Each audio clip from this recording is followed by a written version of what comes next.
Hey guys, happy December. So I'm going to do my November wrap up.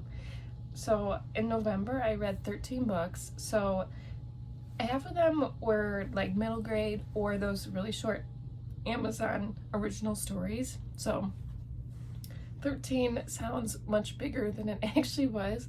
I've been in a huge reading slump lately, but hopefully I'm finally getting out of that. So let's just go through. I'll talk about what I read, my ratings, and some reviews. Unfortunately, I don't feel like November was a huge win for me book-wise, just because I feel like a lot of them I wasn't a huge fan of. So first we have Swamp Princess. Also, all of these I read on my Kindle pretty much, so I'm gonna just put up the cover. So Swamp Princess by Tara Lush. This one is the second book in a cozy mystery series. We follow Maggie. She's an alligator trapper in Florida, and she has a twin sister who runs a bookstore. So this one, they're at a Bigfoot convention, and someone ends up dead, and Maggie finds herself investigating again, because in the first one she had to investigate another murder, because she's always somehow kind of in the middle. And this one, there is a little bit of romance also, so there's some romance and some mystery, and it's pretty funny. So this one, I actually gave 5 stars because these books are a lot of fun for me to read. They're quick reads, they're funny, and I love, like, Maggie's a fun character to follow. So this one I gave 5 stars. I thought it was funny, it's a quick read, and I just really like Maggie as the main character. And if more comes out in this series, I'm definitely gonna keep reading. So next up, I'll talk about the 4 Amazon original stories that I read. So this was the Busybody collection, which was by like a group of like really popular mystery writers. So we have Staged by El Casamano. This one was about a realtor, and there is a dead body at this open house, and then they have to kind of solve and figure out what happened. The Family Reunion. This one's by Jesse Q. Sutanto. And someone dies at a family dinner, and then they have to quickly investigate and figure out who did it. Crime of Fashion by Emma Rosenblum. Excuse me. This one is about the fashion industry, and something really valuable gets stolen. And then The Nosy Neighbor by Nita Prose. This one, we have 2 elderly neighbors, and one's like always in the other one's business, but then this time things quickly unfold, and the one witnesses a crime, or thinks that she witnesses a crime.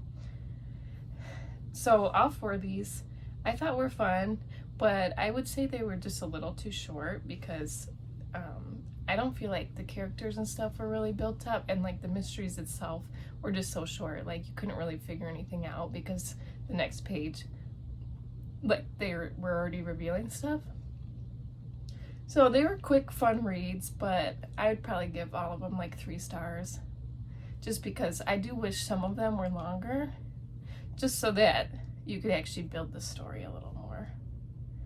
So next up we have The Chamber by Will Dean. Will Dean is the author of that one book that I read last year that I really liked about the cruise ship. But this one I'm gonna give 3 stars because, so we follow like a group of divers, and I'm not too knowledgeable about diving, so basically it explains how they're like stuck way down below the ocean, and of course it's all about, they have to equalize pressure and everything. So people start ending up dying, and then in order to come back up to the surface it takes like 4 days, because they have to equalize the pressure and everything again. And I know I explained that horribly, so I'm sorry, but so then the woman, the main character, she has to kind of solve who's killing people, because she doesn't want to be killed herself, of course. So of course there's lots of twists and turns in this one, but I only gave it 3 stars because I feel like the diving aspect was just too hard for me to understand. And that is probably a me problem, but I did read a lot of other reviews that were saying the same thing. It read kind of like sci-fi, which I'm not a huge sci-fi fan, just because I did not understand a lot of the diving stuff in there. And so I would say if you're a sci-fi fan and you're looking for like a thriller, I would recommend this one to people because it does read like sci-fi, although it is the bottom of the ocean, but it still feels sci-fi because it's so scientific, if that makes sense. So I did think the writing was good and everything, but it's just not quite my style. Next we have The Mistletoe Mystery. This one is by Nita Prose also. It's a novella from the Maid series. So if you're not familiar with the Maid series, we follow Molly the maid. She's a maid at this big hotel, and she's a bit awkward. She has some issues with social cues, and this gets her in trouble. So she's always trying, kind of like stuck in the middle, trying to solve murders or mysteries to get herself out of trouble. And this one is all a Christmassy novella that follows Molly and her boyfriend as they go through Christmas. They do a lot of fun traditions and things like that. This one, unfortunately, I gave 1 star. I was not a fan at all. There was really no mystery, and I think it was just mismarketed. I went into it expecting something that it just wasn't, and that's why it was a 1 star for me. If you're looking for something that's more Christmassy and cheesy, I would still recommend to people, but I was hoping for a mystery, and it was not a mystery. Next we have Graveyard Shift by M.L. Rio. So I know a lot of people were looking forward to this one because of the author, and I've never read anything by her, although I have her one book on my TBR. So I would still probably pick it up. But this one I picked up because I love the cover. It's super interesting. And the synopsis sounded really interesting to me. So there's like a group of college students that meet up at a graveyard, and they all kind of smoke together in the middle of the night because they all work night shifts or they don't sleep well or whatever the reason. And one night while they're there, they find an open grave, and things kind of just spiral from there.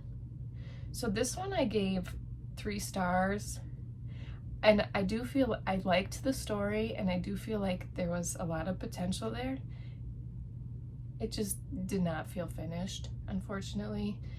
So I think if this was developed into a full-length novel instead of a novella, and the story was really pursued and rounded out, I would have liked it a lot more, because the storyline was really interesting, and like where it was going, I was really interested, and then it kind of just ended, unfortunately.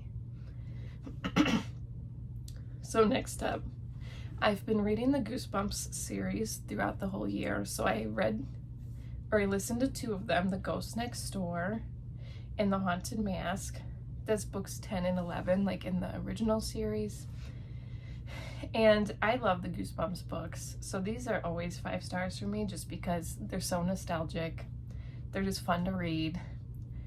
R.L. Stine is like the GOAT of horror. So The Ghost Next Door, we follow this young girl who thinks that her new neighbor is a ghost.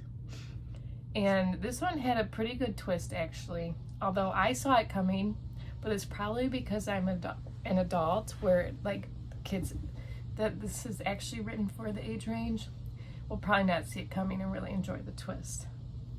And then The Haunted Mask, this one is a really classic, popular Goosebumps, of course.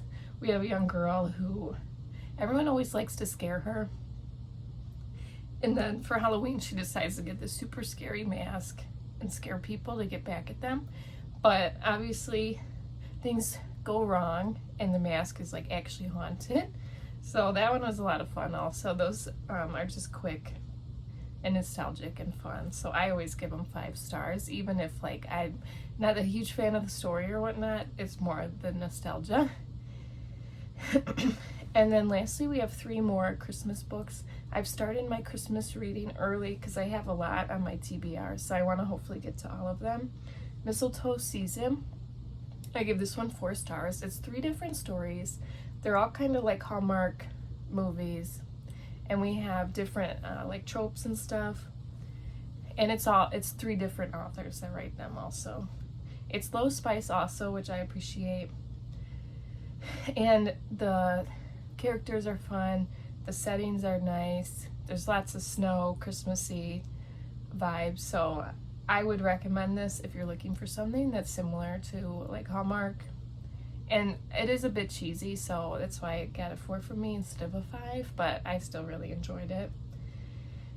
Next we have The Most Wonderful Crime of the Year by Ally Carter. This one is like a murder mystery and a romance together. I think it's supposed to be kind of like a humorous murder mystery, enemies to lovers type thing.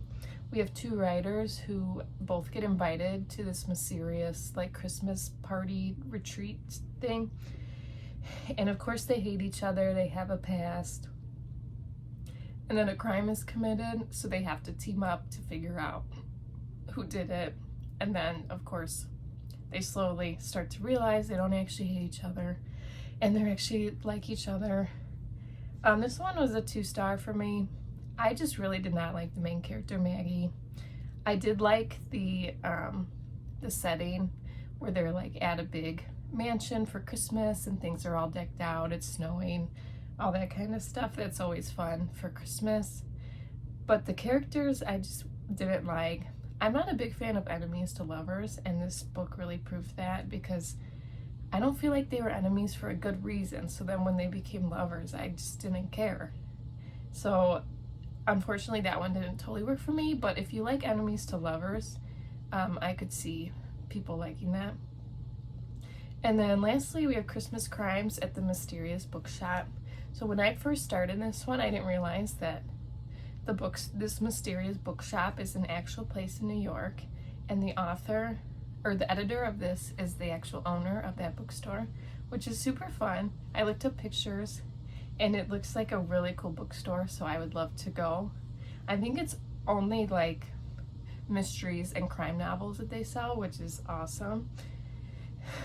This one I gave 3 stars. It's a bunch of different stories, so I'm not going to go through each one, but just in general, I thought all the stories were okay. Nothing really stood out as like amazing or that really grabbed my attention too much, but I did love the Christmas vibes throughout, and like the bookstore at the middle, of course, was great. I love anything with books involved, so I would still recommend it, but I think some of the stories were just not my type of mystery, if that makes sense. So those are the 13 books that I read in November, and I'm hoping that December I can pick it up a little bit. My reading goal, I originally did 250. I'm only at 216, so I'm not thinking I'm gonna make it to 250, but that is just fine.